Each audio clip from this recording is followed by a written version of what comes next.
नमस्कार दर्शकों, आपके बहुत सारे प्यार और उम्मीद के साथ मैं सोनिया राज एक बार फिर से पहुंच चुकी हूं नेपाल। दर्शकों, मैं यहां मौजूद हूं संत रामपाल जी महाराज जी के सतलोक आश्रम में। दर्शकों, मैं आपको ये बताना चाहती हूं कि यहां पे संत रामपाल जी महाराज जी के अवतरण दिवस के उपलक्ष्य में 3 दिवसीय महासमागम का आयोजन किया गया है, जिसकी तारीख है 6 से 8। आज 6 तारीख है और समागम का पहला दिन है। दर्शकों, अभी हम मौजूद हैं यहाँ के पार्किंग स्थल पर, जहाँ पे आपको दिखाऊंगी कि यहाँ पे किस प्रकार से पार्किंग स्थल की व्यवस्था की गई है। कहाँ कहाँ से लोग आ रहे हैं, कहाँ कहाँ के लोग यहाँ और आएंगे, क्योंकि अभी हम नेपाल में मौजूद है और पता चला है हमारे ऐसे न्यूज़ की टीम को कि लोग भारत से भी बहुत सारे स्टेट से लोग आ रहे हैं। तो चलिए यहाँ पे हम जानेंगे और यहाँ की सारी व्यवस्था आपको दिखाएंगे कि पार्किंग स्थल जो है आप मेरे पीछे अभी देख रहे हैं कि बहुत सारी बड़ी बड़ी बसें लगी हुई है। इस तरफ आप देखेंगे बहुत सारी बड़ी बड़ी बसें लगी हुई है और सभी बस में संत रामपाल जी महाराज जी के अवतरण दिवस का फ्लैक्स भी लगा हुआ है, किसी में झंडा लगा हुआ है।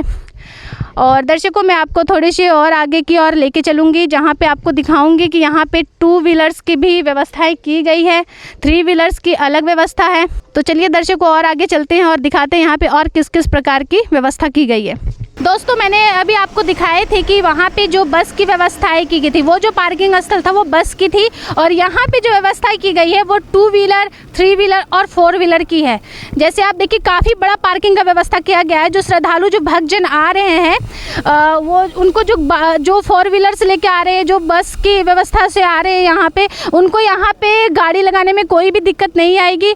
और यहाँ पे जो लोग यहाँ पे सेवा दे रहे हैं, उनसे भी बात करके ये जानेंगे कि ये जो व्यवस्था है वो निःशुल्क है या फिर यहाँ पे पार्किंग के पैसे लग रहे हैं। दोस्तों, मैंने आपको अभी पार्किंग की व्यवस्था दिखाई। अब यहाँ पे जो पार्किंग के मैनेजमेंट को देख रहे हैं, हम उनसे बात करेंगे। नमस्कार सर। नमस्कार सर, क्या नाम है आपका? मैं राम बहादुर दास। सर, कहाँ से आए हैं आप? हम यहाँ नज़दीक बर्दीवास महोत्तरी से। सर, यहाँ पे कहाँ कहाँ के लोग अभी समागम में मौजूद होने वाले हैं और अब तक कहाँ कहाँ से बस यहाँ पे आ चुकी है? ऐसी गुरुजी की 74वीं ये अवतरण दिवस के उपलक्ष्य में यहाँ पर विशाल भंडारा का कार्यक्रम का आयोजन किया गया है संत रामपाल जी महाराज जी की दया से, और उनकी अनुकंपा से यहाँ आज का जो प्रोग्राम है ये पहली प्रोग्राम है, पहले दिन की प्रोग्राम है। और नेपाल के सारे ज़िले और नज़दीक नेपाल के बॉर्डर के जितने नज़दीक के जो प्रदेश हैं, बिहार हुआ, यूपी, मध्य प्रदेश, ऐसे बंगाल है ना, ऐसे प्रांत लोग से श्रद्धालु लोग सब यहाँ पर जुटते हैं। सर, अब तक कितने श्रद्धालु आ चुके होंगे आपके हिसाब से? अभी तक की डाटा दिखा जाए तो पहले दिन की समागम है, अब सुबह के टाइम है, 1 लाख से ज़्यादा भगत को यहाँ पर उपस्थित हो चुके हैं। सर, आपके टेबल में देखा जा रहा है कि यहाँ पे कुछ नंबर लगे हुए हैं, ये किस चीज़ के नंबर है?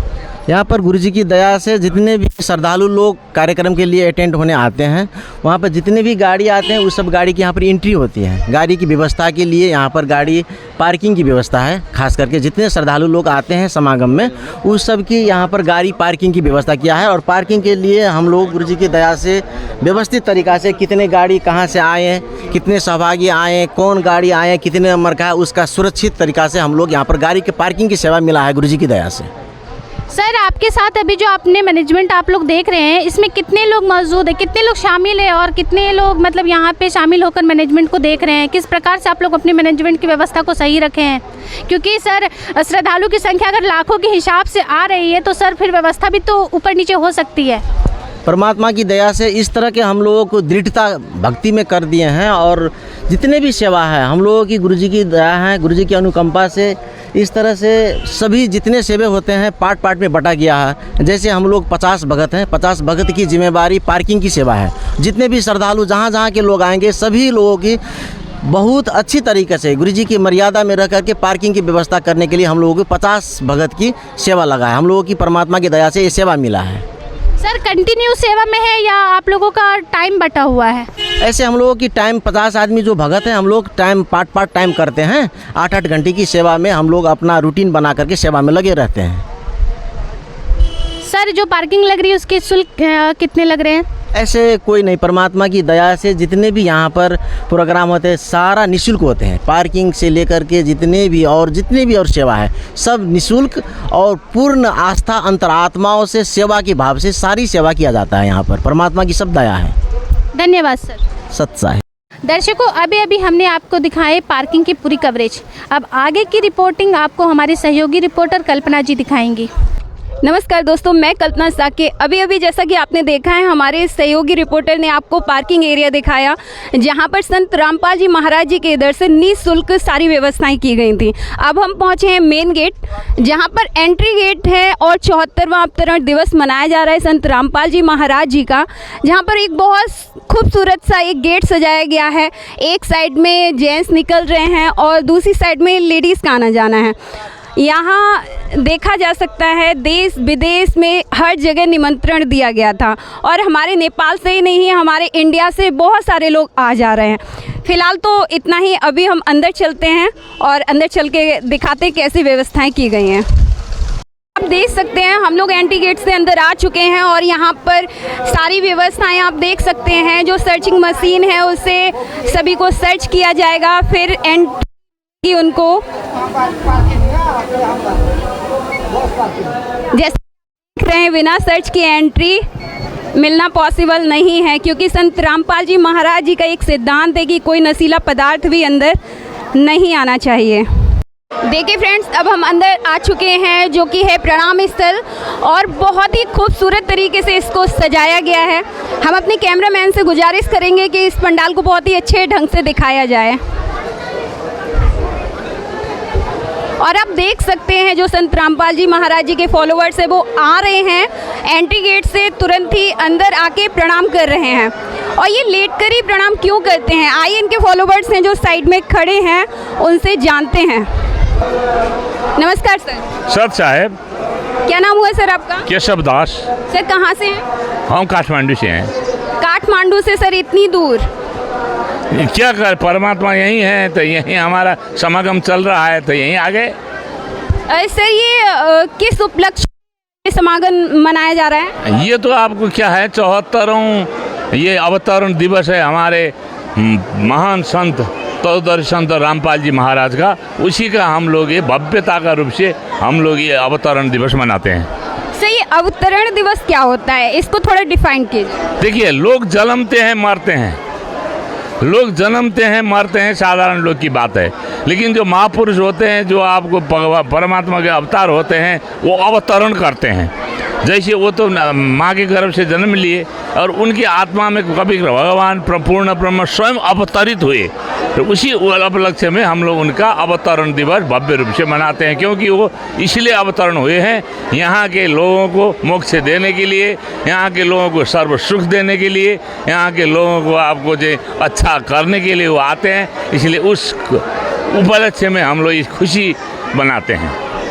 सर हम आपसे एक क्वेश्चन करना चाहेंगे कि यहाँ पर जो भी लोग आ रहे हैं वो लेट के प्रणाम कर रहे हैं, ये लेट के ही प्रणाम क्यों कर रहे हैं? जैसे और आगे जो समाज में देखा जाता है ऐसा नहीं होता है। बहुत अच्छा प्रश्न आपने किया कि ये प्रणाम स्थल हमने बनाया है।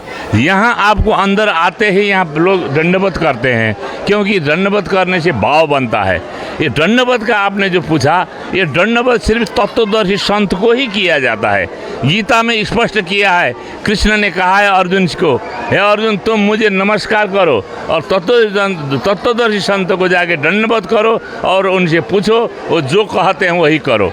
इसलिए एक दंडवत का भागी, दंडवत करने वाले एक ही तत्वदर्शी संत होते हैं जो युग युग में एक बार आते हैं। अभी हमारे रामपाल जी महाराज वो तत्वदर्शी संत हैं जो इस कलयुग में आए हैं। इसीलिए तत्वदर्शी संत को हम लोग साष्टांग दंडवत यानी 8 अंग से हम दंडवत करते हैं। Thank you sir. हम अपने कैमरामैन से भी गुजारिश करेंगे, यहाँ पे जो फोटोज़ में दर्शाया भी जा रहा है जो संत रामपाल जी महाराज हैं और उनके गुरु जी हैं, जो किस तरीके से वो प्रणाम कर रहे हैं, आशीर्वाद ले रहे हैं और बहुत सारी यहाँ पे खूबसूरत सजावट की गई है, उसको थोड़ा सा दिखाएं। देखिए फ्रेंड्स, अब हम पहुंच चुके हैं जूता घर के अंदर और यहाँ पे बहुत ही अच्छी व्यवस्था की गई है। जो टोकन से जूते ले रहे हैं और दे रहे हैं, तो यहाँ पे किस तरीके से व्यवस्था की गई है, ये हम यहाँ के मैनेजमेंट करने वाले सेवादार से बात करते हैं और जानते हैं। नमस्कार सर। साहब जी। क्या नाम हुआ सर आपका? नरेश दास। सर, हम ये जानना चाहेंगे यहाँ पे कितने बैग से तैयार किए गए हैं और ये किस तरीके से जूते का लेन देन हो रहा है? यहाँ पर हम लोग का 50,000 के हाराहारी में बैग तैयार है। सर, 50,000 बहुत ज़्यादा होता है, तो ये सभी किसी का जूता चप्पल मतलब खोता भी नहीं है और फिर इतना अच्छे ढंग से आप इसकी व्यवस्था कैसे मतलब कर सकते हैं, कैसे करते हैं? इसमें क्या है कि हम लोग का थैला में नंबर है और जो थैला में हम लोग चप्पल जूता रखते हैं वो नंबर रखने वाले भगत श्रद्धालु को हम लोग देते हैं और वो जब आपस आते समय हम लोग फिर क्या है कि उसी टोकन के आधार पर उनका हम चप्पल जूता आपस कर देते हैं। सर, अगर बाई चांस किसी सेवादार का वो टोकन नंबर खो जाता है, फिर आप उसका जो भी जूता चप्पल है वो किस तरीके से वापस करते हैं? हाँ जी, अच्छी बात है। उसके लिए थोड़ा टाइम लगता है। हम लोग थोड़ा बोलते हैं थोड़ा आप होल्ड कीजिए, आप अपना कम से कम नंबर तो बता दीजिए। और क्या है कि वैसे हम लोग क्या है कि जब हम लोग रखते हैं तो टोकन के बोलते हैं कि अपने मोबाइल में उसको फ़ोटो खींच लीजिए। एक दुक्का वैसे आता है तो उसको हम लोग सॉल्व करते हैं, सॉल्व हो सकता है। सर, हम आपके हाथ में जो देख रहे हैं इसका क्या यूज़ है, इसके बारे में कुछ बताएंगे? इसमें क्या है कि हम लोग का यहाँ कोई ऐसा इमरजेंसी पड़ गया तो मैसेज तुरंत हम लोग मतलब क्या है कि मैनेजमेंट के करते हैं मैसेज। Thank you sir. तो आपने देखा यहाँ के जो मैनेजमेंट सारा कर रहे हैं, तो बहुत ही अच्छे ढंग से बताएं। यहाँ टोकन अगर खो भी जाता है किसी का, उसके बाद भी उनका जूता चप्पल रिटर्न होता है बहुत ही अच्छे ढंग से। आगे बढ़ते हैं और देखते हैं कितनी भारी मात्रा में ये बैग से तैयार किए गए हैं।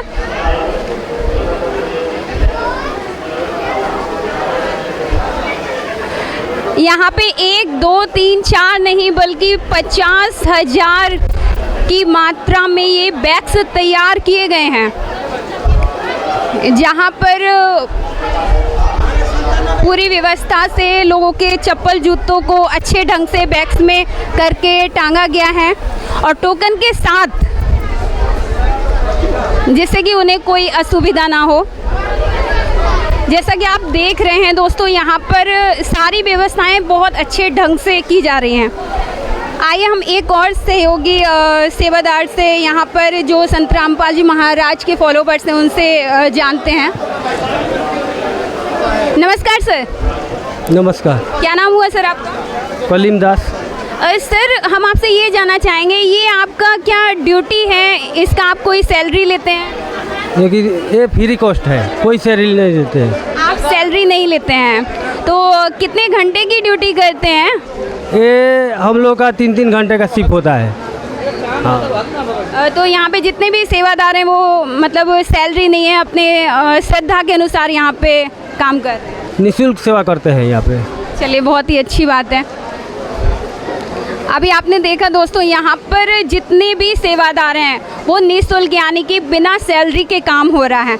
यहाँ पे जितना भी इतना बड़ा पंडाल है, इतने जो हम कह सकते हैं अपनी लोकल लैंग्वेज में वर्कर्स हैं, जो यहाँ के ये सेवादार हैं, वो फ्री ऑफ कॉस्ट काम करते हैं। चलिए, और भी हम सुविधाएं यहाँ पे क्या क्या दी जा रही हैं, क्या क्या व्यवस्थाएं की जा रही हैं, वो हम दिखाते हैं आपको।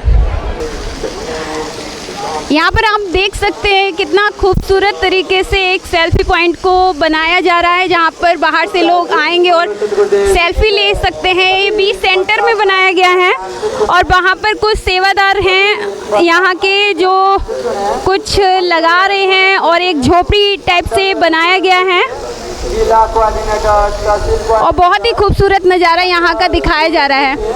चलिए, आगे हमारे सहयोगी रिपोर्टर आपको दिखाएंगे और क्या क्या व्यवस्थाएं की गई हैं। दोस्तों, अब आपके इंतजार की घड़ी समाप्त होती है, क्योंकि हम पहुंच चुके हैं संत रामपाल जी महाराज जी के सतलोक आश्रम के भंडारे घर के सामने, दोस्तों आप हमारे पीछे देख रहे होंगे कि यहाँ एक बैनर लगा हुआ है जिसमें लिखा हुआ है संत राम जगत गुरु तत्वदर्शी संत रामपाल जी महाराज जी के 74वें अवतरण दिवस के उपलक्ष्य में विशाल भंडारा। दोस्तों यहाँ पे एक चीज़ खास देखी जा रही है कि यहाँ पे भी जो पंडालें बनाई गई है वो दो टाइप की पंडालें बनाई गई है। एक तरफ माताएं बहनों की पंडाल है और दूसरी तरफ आप देखेंगे तो जेंट्स की पंडाल है। चलिए दोस्तों, जितने एक्साइटेड आप हैं अंदर के दृश्य को देखने के लिए, उतना ही एक्साइटेड हम और हमारी टीम भी है। चलिए आपको लेकर चलते हैं अंदर की ओर। दोस्तों अब हम पहुंच चुके हैं भंडारे घर के बिल्कुल अंदर। जो श्रद्धालु आ रहे हैं यहाँ प्रसाद ग्रहण करने, किस प्रकार से यहाँ पे भंडारे को तैयार किया जा रहा है वो हम आपको दिखाएंगे। जैसे आप हमारे दाहिने साइड देख सकते हैं कि यहाँ पे एक आटा का मशीन को लगाया गया है और यहाँ पे कितने भारी मात्रा में एक बार में आटा गुंदा सकते हैं हम जानेंगे यहीं के सेवादार से। नमस्कार सर। दत्त साहब जी। सर क्या नाम है आपका? संदीप दास जी। सर कहाँ से हैं आप? सर आप हमें बताएंगे कि यहाँ पे एक बार में कितने आटा को तैयारी किया जा रहा है? 35 किलो से 40 किलो तक यहाँ पर हो जाता है, जो दिन में 1 टन से 1.5 टन तक यहाँ आटा निकल जाता है जी। जैसे कि अभी इन्होंने बताया कि यहाँ से 1 टन से 1.5 टन तक यहाँ पे आटा गुंदा जाता है इस मशीन के माध्यम से। यही दूसरी ओर आप हमारे देखेंगे कि यहाँ पे मशीन के माध्यम से रोटी को बनाई जा रही है। यहाँ पे रोटी को सेकी जा रही है मशीन के माध्यम से। चलिए हम आपको आगे की ओर लेके चलते और दिखाते कि किस तरह से रोटियाँ सेक के मशीन से बाहर निकल रही है।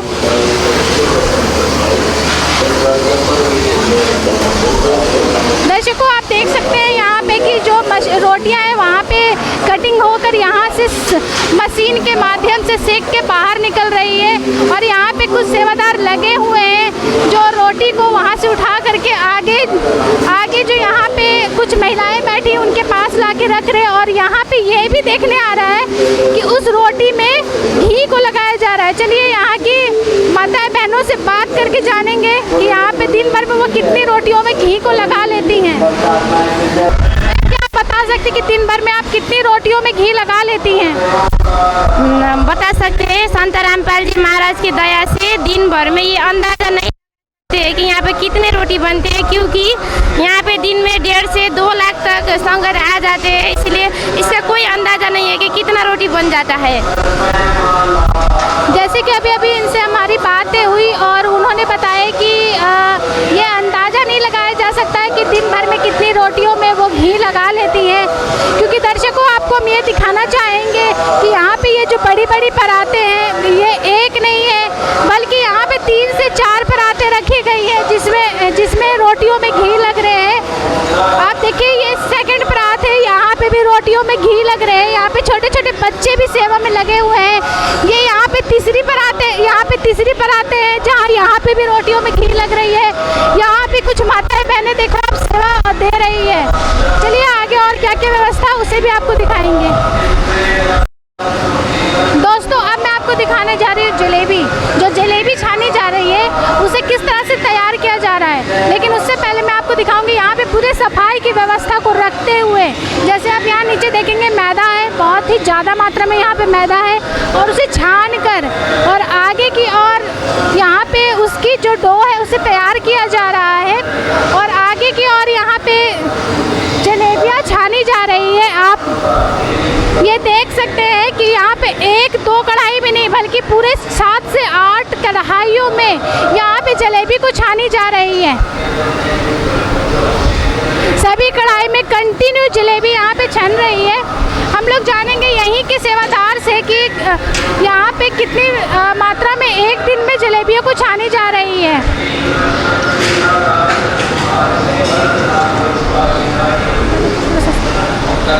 आप देखिए यहाँ भी ये जो कढ़ाई है यहाँ भी जलेबियों को छानी जा रही है, उसे रस में भिगोया जा रहा है।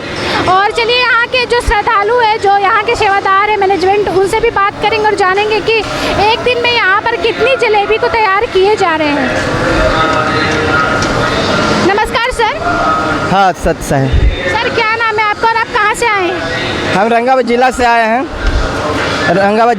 हमको वहाँ परमात्मा की दया से यहाँ सेवा में मालिक को दया से आए हैं। सर क्या आप बता सकते हैं कि यहाँ पे एक दिन में कितने क्वांटिटी में जलेबियों को छानी जा रही है? जलेबियों तो एक टन से 2 टन निकलता है परमात्मा के दया से। और एक जब मालिक को तीन जगह के है परमात्मा का भंडारा है परमात्मा के दया से, और 3 दिन में निकल रहा है 1 से 2 टन निकल रहा है जलेबी परमात्मा। सर, आपका कहने का मतलब है कि यहाँ पे एक दिन में जो जलेबी छानी जा रही है वो 1 से 2 टन छानी जा रही है। हाँ, 1 से 2 टन। और सारी जलेबियाँ शुद्ध देसी घी में छानी जा रही है। देसी घी में छानी जा रही है। जी धन्यवाद। सर आपको मैं दिखाना चाहूँगी कि हमारे पीछे में भी यहाँ पे जो पूड़ी छानी जा रही है, आप देखिए बड़े से कढ़ाई में पूड़ी को छानी जा रही है। और यहाँ पे देखिए आप इधर और देखेंगे तो यहाँ पे जो सब्जी है, जो दाल है, सब कुछ यहाँ पे बनाया जा रहा है। और ये बड़े बड़े बर्तन से ये अनुभव लगाया जा सकता है कि एक बार में काफ़ी भारी क्वांटिटी में यहाँ पे सब्जियों को, दाल को रेडी किया जा रहा है। दोस्तों, अभी भी हमने आपको अंदर भंडारे घर में दिखाया कि किस प्रकार से भंडारे को तैयार किया जा रहा है। जो भी भंडारे तैयार हो रहे हैं वो यहाँ पे बाहर की टेबलों में आके लगाई जा रही है, और जो श्रद्धालु आ रहे हैं उन्हें यहीं से भंडारे को वितरित किया जा रहा है। आप देख सकते हैं यहाँ पे बर्फ़ी लगाई गई है, यहाँ पे जलेबी है, लड्डू है, और भी आगे बहुत सारी बाल्टी में कुछ कुछ रखे हुए हैं, वो भी हम आपको दिखाएँगे।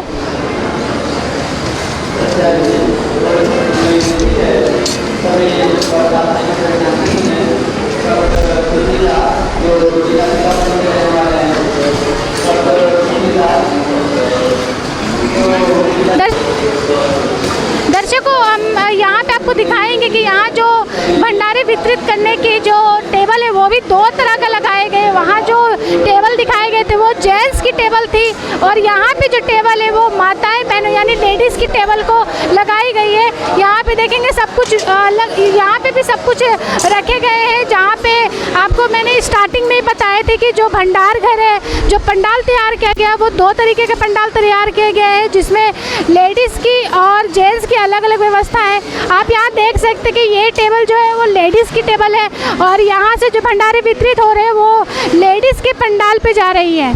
चलिए यहाँ के श्रद्धालु से हम बात करके जानेंगे कि यहाँ के भंडारे में क्या क्या वितरित किए जा रहे हैं।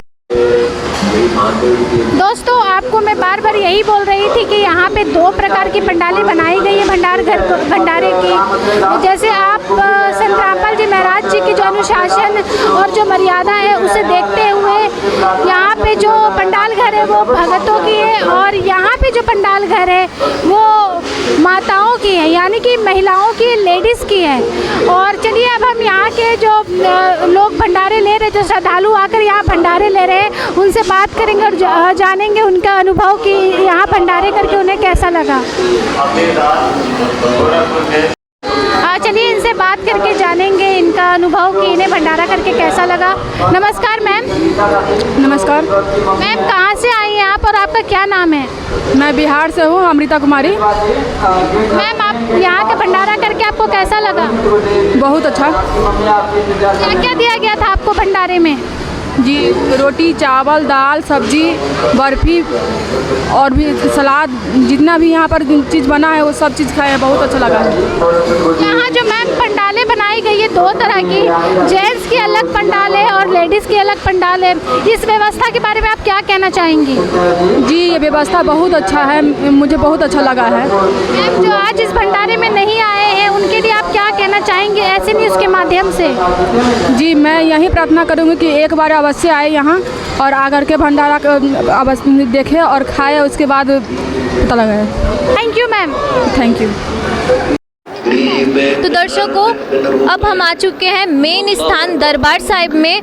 आप देख सकते हैं यहाँ चारों ओर संत रामपाल जी महाराज जी के स्वरूप लगे हुए हैं। यहाँ संत रामपाल जी महाराज जी के सानिध्य में संत रामपाल जी महाराज जी के अवतरण दिवस के उपलक्ष्य में संत गरीबदास जी महाराज जी का अमृतमय वाणी का अखंड पाठ चल रहा है। मर्यादा का विशेष ध्यान रखते हुए यहाँ महिलाओं का अमृतमय वाणी का अखंड पाठ चल रहा है संत गरीबदास जी महाराज जी का। वैसे ही दूसरी तरफ मर्यादा का विशेष ध्यान रखते हुए पुरुषों का अमृतमय वाणी का अखंड पाठ चल रहा है संत गरीबदास जी महाराज जी का।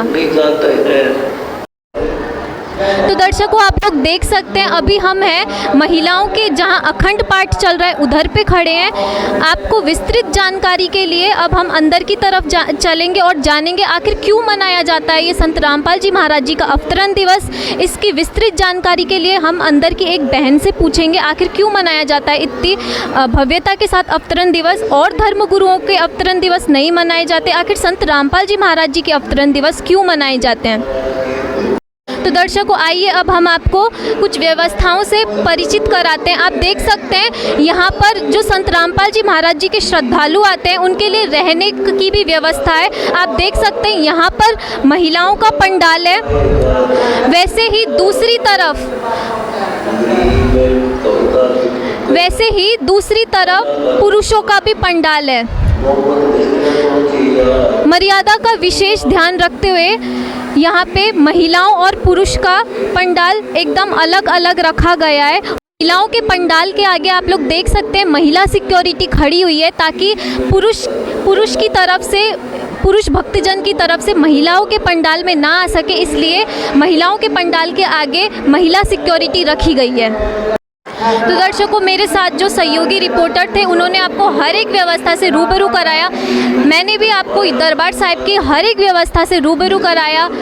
कल समागम का दूसरा दिन है, कल की कवरेज भी आपके पास जरूर आएगी। तब तक के लिए बने रहिए ऐसे न्यूज़ टीम के साथ।